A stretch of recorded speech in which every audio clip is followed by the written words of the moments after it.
Welcome to Mr. Strawman. You will hear the scariest 911 calls today. You better stay safe. The most terrifying 911 call of my life. I used to work night shifts at emergency dispatch with a guy named Lucas. We weren't close, just shared the same schedule. About a year ago, he got into serious trouble for dropping a few calls too early. It turned into a legal nightmare. Hearings, fines, probably cost him everything. That stuck with me. In this job, you don't get to decide which calls matter. I never really liked the work. The things you hear, they stay with you. But while you're on shift, you do your job. You answer, you listen, you stay on the line. That's exactly what I did the night I got my last call. When I picked up, I went through the usual line. 911, what's your emergency? At first, all I heard was breathing. Quiet, uneven. I asked again, a bit firmer this time. Eventually, the caller whispered something. I had to strain to understand him, but I caught enough. There's someone in my house. I immediately asked for his address, trying to keep my voice calm, steady. He gave it to me, but he sounded distracted, like he was watching something. Then he said something that made me pause. He's not walking right. I asked what he meant. It's on all fours. He said, Like crawling. That was the moment everything started to feel wrong. I asked if he was alone. He said yes. I asked if he could get out safely, maybe through the back door. He hesitated but said he'd try. Then he went quiet. For a second I thought the call had dropped, but then I heard something, like a dull rolling sound in the background. When he spoke again, his voice had changed. There's more than one. I felt a chill run through me. I told him to stay calm, to keep me updated, to move slowly. He tried to explain what he was seeing, but it barely made sense. One of them wasn't even crawling. It was moving by rolling forward, over and over, stopping, then continuing. Then he whispered something that made me freeze. He said one of them had jumped onto a table. I could hear the panic in his voice. He tried to describe it, struggling for words, and what he said made my stomach twist. It moved like a human, but not quite. Its limbs were awkward, almost too long, and it wore a black, skin-tight suit that seemed to cling unnaturally. On the back of its head, there was something like a mask, a pale, featureless face, not covering the front, just attached. I could barely picture it, but the image stuck in my mind like a nightmare. What he heard next on the phone would have shocked even the most cold-blooded person. I asked if it was safe for him to move, but he was frozen in fear. I redirected him, told him to check the front door instead. Maybe he could get out that way. A few seconds later, he whispered, I can't. I asked why. It's there, He said. right in front of the door. I asked what it was doing. There was a pause. Then, very quietly, It's upside down. I didn't understand at first. I asked him to repeat it. It's standing on its hands, He said. just staring at me. Before I could respond, something changed. I heard a sudden noise and then panic. That they saw me. After that, everything blurred together, running, crashing. His breathing turned into gasps. It sounded like he barely made it back into a room. He said it was the bathroom and locked the door. Then came the words I didn't expect. They bit me. I tried to keep him talking, asking where he was hurt, telling him help was on the way. He said he felt weak. His voice started to slow, like he was fading. And then he started saying strange things. Why do we stand, Sam? He muttered. Why do we walk like that? I thought it was shock. But then he said almost calmly, I don't want to stand anymore. I think I'll crawl. I called his name, Chuck, trying to keep him with me. But when he said my name back, something about it felt off, too clear, too aware. Then I heard it. A slow creak. The door. He whispered. I told him to stay quiet, to stay hidden, but it was too late. There were sounds, low, dragging, not like footsteps. Then suddenly, chaos. movement. Multiple things moving at once, and then the line went dead. That should have been the end of it, but a couple of weeks later, I got access to the report. When officers arrived, the front door was open. Inside the bathroom, they found signs of a struggle, items knocked over, floors scratched, but he was gone.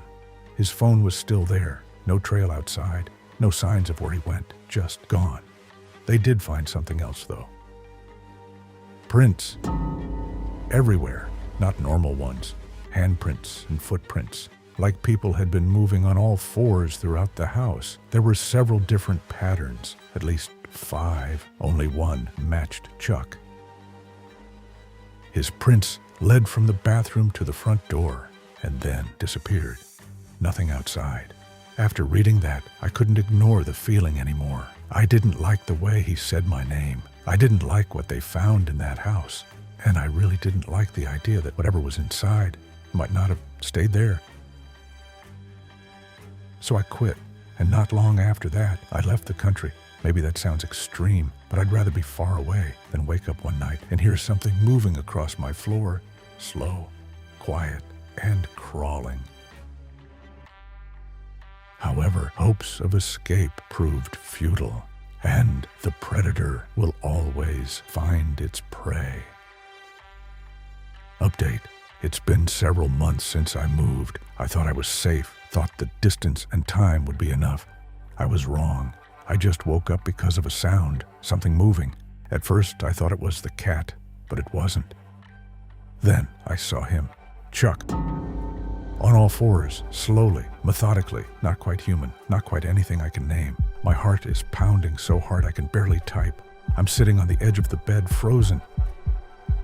He's moving across the room, following the wall, his head tilted, staring. The way he moves, it's precise, wrong. Something about it doesn't belong.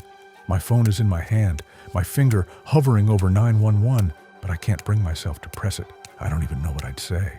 He stops, just a few feet away, and tilts his head, watching, waiting. Every instinct in me is screaming to run, to lock the door, but I know there's nowhere to hide. He's calm, too calm, and yet there's something in his posture, in his eyes, that makes it clear this isn't just a man. I keep thinking about those prints, those rolling, crawling movements in his old house, and now I realize I'm looking at the same thing. Same unnatural motion, same awareness. He's creeping closer, almost at the threshold of the doorway, and I can see the black suit, the pale mask on the back of his head catching the dim light, staring in my direction. I'm writing this down so that if something happens, someone might know. He's still here, still watching, on all fours, and I have no idea what to do next. What about the story where a dispatcher gets a call from his own number, but the phone is right there, locked? As a 911 dispatcher, I just answered a call from myself. 8 years as a 911 dispatcher will hollow you out in ways most people never see coming. My name is Jamie, and I've heard things no human being should carry home with them. You build walls, you have to, but nothing in 8 years prepared me for that October night. It started quietly, a half-empty coffee cup, a dull weekday shift, the familiar glow of monitors. Then my phone rang. The caller ID showed my own number. I checked my personal cell sitting right there on the desk, dark, locked, completely idle. My stomach dropped anyway. I answered out of pure professional reflex. 911, what's your emergency? My own voice came back at me, terrified, breathless. Listen to me carefully. In 10 minutes, there's going to be a serious accident at the corner of Maple and Birch. You have to send units now. People will die if you don't. I asked who was calling. The voice only pleaded. Then, the line died. Every rational thought I had screamed, ignore it, but something deeper won out. I dispatched a unit. 9 minutes later, radio confirmation, a multi-vehicle collision. Exactly at Maple and Birch, exactly on schedule. The second call came almost immediately after. Same number, same voice, mine, but this time with a specific name. A woman called Diana would call in 3 minutes, hiding in a closet, ex-boyfriend forcing entry, send officers immediately. 3 minutes later, Diana called, whispering, barely breathing. I kept her calm and got officers to her door in time. Her ex-boyfriend was arrested on the front steps.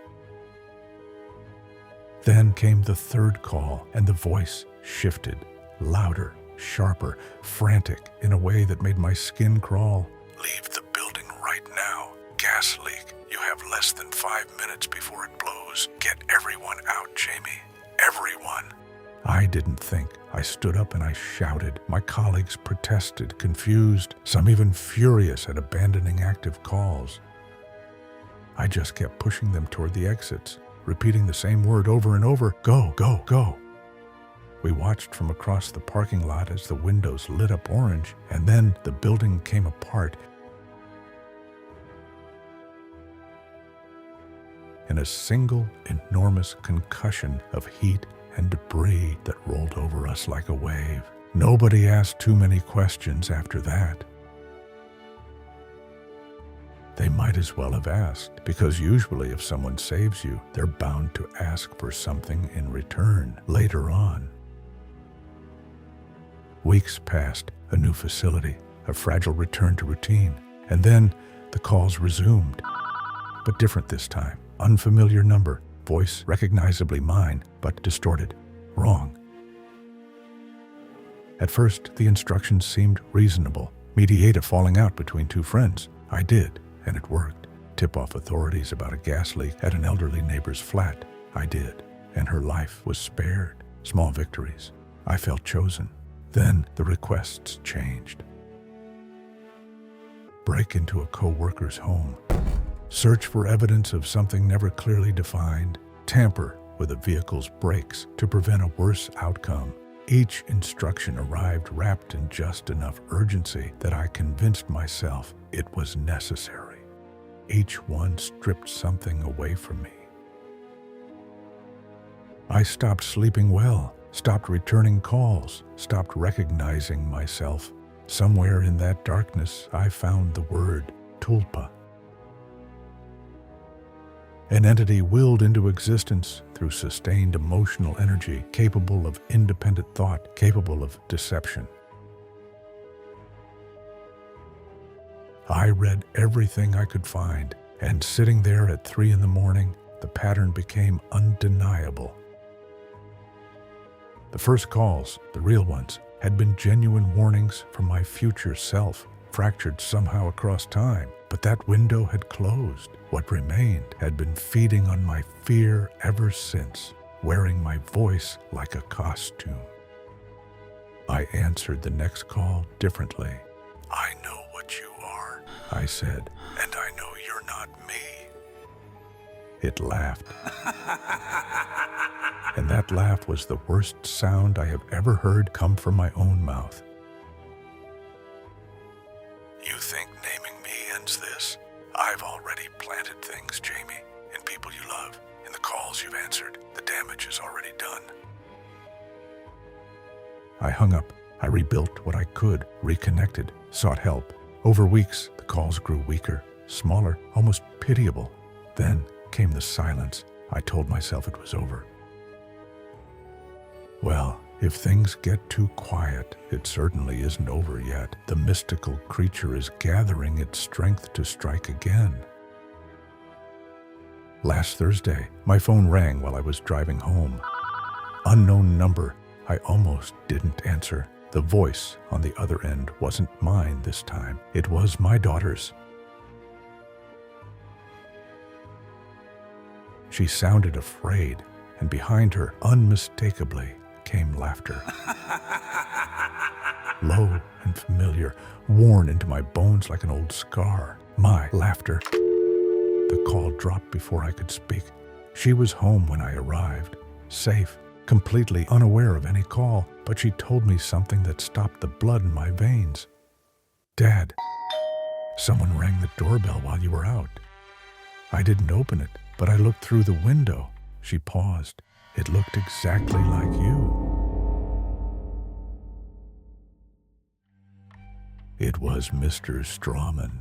And remember, some stories follow you home.